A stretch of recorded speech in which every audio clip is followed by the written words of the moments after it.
अस्सलाम वालेकुम दोस्तों, आप तमाम लोगों का बहुत बहुत शुक्रिया कि यासीन भाई का जो वीडियो था उसको आपने इतनी मोहब्बतें दी, इतना पसंद किया। दुनिया के हर कोने से उसकी रिव्यूज़ आए और मैं निकल पड़ा अब फिर यासीन भाई की तलाश में उनको ढूंढने। और ढूंढते ढूंढते यहाँ पर मुश्किल होता है ढूंढना, क्योंकि मैं कभी भी किसी का एड्रेस लेता नहीं हूँ, बस अचानक पहुँच जाता हूँ। यही मेरी कहानियों की ख़ास बात होती है। लेकिन बड़ी मेहनत और काविश के बाद मैंने यासीन भाई को ढूंढ लिया। यासीन भाई अस्सलाम वालेकुम। वालेकुम सलाम। यासीन भाई, आपको मालूम है आपका वीडियो लोगों ने बहुत पसंद किया। हाँ, हम देखा, सब आदमी को हम सलाम दिया, सब आदमी हमको देखा, हम खुश है। मेहरबानी है सब आदमी का, पाकिस्तानी, बंगाली, हिंदी, पूरा दुनिया का आदमी को हम सलाम दे रहा है। शुक्रिया सबका। बहुत अच्छा। एक मज़े की बात जो थी, मैंने आपको, आपका नाम है यासीन खान। जी। खान जो है हमारे यहाँ पठानों को कहते हैं, तो बहुत सारे लोगों को एतराज़ हो गया, क्या बताएंगे आप पठान हो के नहीं हो? जी। आप पठान हो? हम लोग का खानदानी पठान है। खानदानी पठान है। वो पुराना जमाना में तो पाकिस्तान बांग्लादेश एक था ना, एक था, उसी टाइम एक मुल्क था। हाँ, उसी टाइम हम लोग उधर भी आ गया, उधर भी रह गया बांग्लादेश, लेकिन हम लोग मालूम नहीं है कौन सा ज़माना में हम लोग का ख़ानदान इधर है। हाँ। तो बहरहाल देखिए, नामों में क्या रखा है, इंसानियत सबसे बड़ी चीज़ है। जी। इंसानियत होनी चाहिए। जो दिल अच्छा है, बस नाम से कोई फ़र्क नहीं पड़ता है, कौम से भी कोई फ़र्क नहीं पड़ता है। ऐसा कोई आदमी, जो आदमी होता है बस नाम रखता है, हर का पीछे जो होता है नाम। यासीन भाई, जब हम लास्ट टाइम मिले थे तो हमने सब्जियों के बारे में जाना था, लेकिन आज मैं देख रहा हूँ कि आप खजूर के बाग में खड़े हैं। क्या आप बताएंगे, आप इतनी उम्र हो गई आपकी, आप घर से बाहर निकले थे, आपकी ज़िंदगी की जो कहानी थी, कितनी मेहनत करी, क्या क्या परेशानियाँ हुई बच्चों को पढ़ाने में, लिखाने में, ताकि लोगों को मालूम चले कि जो प्रदेश में लोग होते हैं वो कितनी मेहनत करते हैं। हम तो मुल्क जब छुटा था उसी टाइम भी हम मेहनत किया। 10-12 साल का उम्र था, उसी टाइम हम काम किया। फिर आखिर में हम दूसरा का काम भी किया, दूसरा का खेती में भी काम किया। फिर हम जब थोड़ा बड़ा हो गया, हम सऊदीया में गया। अच्छा। 1987 में उधर 3-4 महीना हम गुजारा।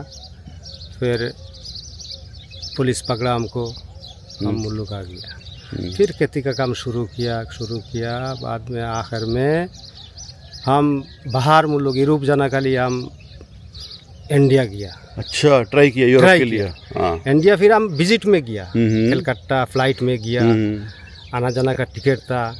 फिर उधर गया, दलाल हमको लेके गया, दिल्ली में गया। उधर बैठा, दिल्ली में जाके हमको दलाल कौन सा वीज़ा दिया हमको मालूम नहीं है, जाल वीज़ा दिया। फिर हमको दिल्ली एयरपोर्ट में घुसाया। अच्छा। फिर जब दिल्ली एयरपोर्ट में हम घुस गया, हमको बोर्डिंग पास दिया। अल्हम्दुलिल्लाह, जो बोर्डिंग पास देता है वो लोग बोला तुम्हारा वीज़ा सही नहीं है, तुम वापस जाओ, नहीं तो तुमको लाहौर पकड़ेगा। अच्छा। फिर भी तुमको नुकसान होएगा। फिर हम दिल्ली एयरपोर्ट से निकल गए। अच्छा, आपने उसकी सलाह मान ली? हाँ, निकल गया। जब निकल गया फिर हम आया निज़ामुद्दीन मज़ार में, उधर हम लोग का कमरा था, कमरा में हम बैठा हुआ है। और 10-15 दिन फिर वो जो दलाल है वो बोला दोबारा तुमको भेजेगा। फिर हम फिर भी ट्राई, उसका बात मान लिया। फिर हम दोबारा भी जाल वीज़ा लगा के हमको बाई रोड में छोड़ दिया, ट्रेन में। ये पाकिस्तान की तरफ? लाहौर जाने के लिए। हम लाहौर जाने के लिए जब ट्रेन में बैठा, दिल्ली से हम अमृतसर में गया।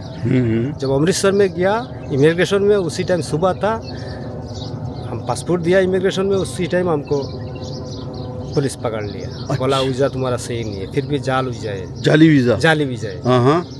फिर उधर सुबह से मगरिब तक उधर बैठा हुआ है। जब पाकिस्तान में ट्रेन आया दिल्ली जाने के लिए लाहौर से, फिर वो ट्रेन में बैठाया, पासपोर्ट दिया, बोला जाओ उधर वापस जाओ दिल्ली में। फिर वापस दिल्ली भेज दिया? में वापस आ गया। आया, फिर अपना जो पहला रूम में था वो रूम में था, पैसा वैसा नहीं है। उसी टाइम हमारा एक आदमी था लंदन में, खाला का बेटा है, उसको हम फ़ोन किया। हम बोला हम तो बहुत मुसीबत में, खाना पीना नहीं मिलता है। फिर उधर से वो हमको इंडिया का 5000 रुपया दिया। वो पैसा लिया, फिर दलाल हमको देखा, हम पैसा मिल गया। हम पैसा को चेंज किया, हमारा हो गया $360। वो दलाल किया, बंगाली था। वो हमको एक मस्जिद में असर का टाइम गया, नमाज का टाइम, नमाज पढ़ा। फिर हमको हाथ पकड़ा, बोला ये मस्जिद शाहपुर में है, मस्जिद का अंदर है। हाँ, मतलब सच बोलेगा। कसम किया, हाँ, हम तुमको दोनों को लेके जाएगा, फिर दोबारा यूरोप के लिए, दिल्ली कराची में लेके जाएगा, कराची। हमको पैसा थोड़ा दो।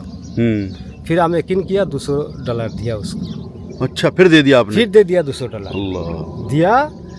2-3 दिन का बाद उसको पता नहीं मिलता है। फिर एक जगह में वो बैठता है, एक मस्जिद का अंदर, उधर रहता है। फिर उधर गया हम लोग को मस्जिद में, उधर एक मुअज्जिन है मस्जिद का, वो बोला वो पाकिस्तान चला गया। हाँ, पाकिस्तान कैसा चला गया? बोला हाँ पाकिस्तान चला गया, तुम्हारा पासपोर्ट इधर रखा, तुम लोग पासपोर्ट लेके जाओ। फिर हम लोग पासपोर्ट लेके आया, उसी टाइम हमारा पास था $160। हम बोला अभी इधर नहीं रुकेगा, वो पैसा भी ख़त्म हो जाएगा, हम परेशानी हो जाएगा। फिर हम दिल्ली से ट्रेन से हम कलकत्ता आया।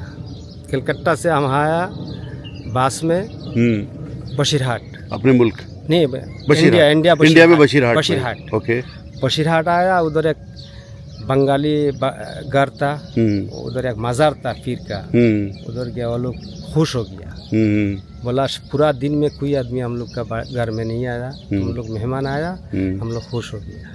फिर इधर बैठा हुआ है, वो लोग खाना पीना दिया, हम लोग बताया ऐसा ऐसा है, हम लोग जाना का है, कैसा भी हम लोग को बटर कर्ज करके दे। वो बोला मुश्किल नहीं है। फिर दूसरा दिन सुबह बोला पासपोर्ट नहीं लेके जा सकता, पासपोर्ट उधर रखो, हम कैसा भी तुम लोग को पार करके देगा। फिर पासपोर्ट उसका पास रखा। जब रखा, हम लोग को गाड़ी में बैठाया, तकरीबन आधा घंटा गाड़ी में गया। उधर एक नदी मिला, समुंदर। फिर किश्ती से ऊपर गया, उधर बांग्लादेश का BDR मिला। BDR लोग हम लोग का बैग में चेक किया, कुछ नहीं मिला। उसी टाइम तो इतना मुश्किल नहीं था। 87 में, 88 में, 87 में, 88 में।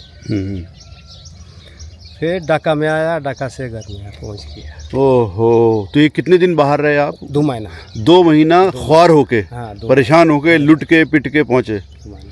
जो दलाल हमको भेजा, उसका घर ऑफिस में गया। फिर वो बोला हम तरतीब करेगा तुमको। फिर उसी ने क्या किया, हमको बोला सऊदीया में जाएगा दोबारा। हम बोला हम सऊदीया में नहीं जाएगा, दूसरा कोई मुल्क में मिलेगा तो दे दो। हम बोला देखो तुमको इतना पैसा दिया, हम और पैसा नहीं देगा। बोला मुश्किल नहीं है, वो हमारा इलाका तक था। फिर इसने हम दुबई को भेजा। यहाँ आके सुकून मिला, यानी 89 को। 89 से आप यहाँ पर हैं? 89 को, वही पैसा का ऊपर, वही पैसे के ऊपर। सही करता। तो बच्चों को अब आपके पढ़ लिख गए, अब नौकरी भी कर रहे हैं? बच्चा एक लड़की है, लड़की क्लास BA पढ़ा। फिर हम शादी कर दी। उसका 2 बच्चा भी है, माशाल्लाह, लड़का। फिर बच्चा बड़ा, लड़का थोड़ा बड़ा हो गया, लड़का को भी हम इधर विजिट में लेके आया, इधर आके वीज़ा लगाया। अभी अल्हम्दुलिल्लाह दुबई बुर्जुल अरब में ड्यूटी कर रहा है। अच्छा, माशाल्लाह। तो बड़ी खुशी होती होगी ना? हाँ, अभी खुशी है। तो ये आपकी पूरी कहानी है जी, हमारा। तो बच्चों को बताते हैं ये कहानी? हाँ, वो जानता है। जानता है। तो ये है हमारे यासीन भाई। अस्सलाम वालेकुम।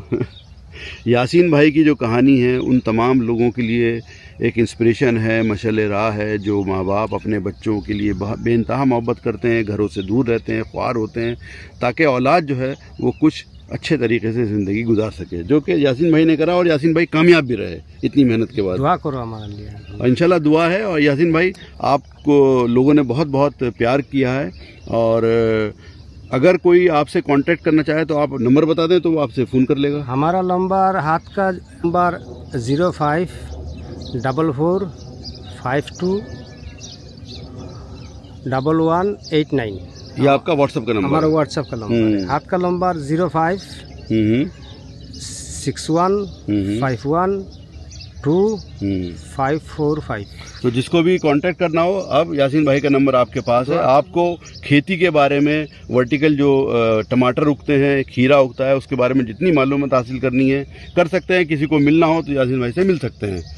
ठीक है, जज़ाकल्लाह खैर। और यासीन भाई, खुदा हाफिज़, दुआ में याद रखिएगा। सब आदमी को सलाम दिया। अस्सलाम वालेकुम। वालेकुम अस्सलाम व रहमतुल्लाहि व बरकातहू।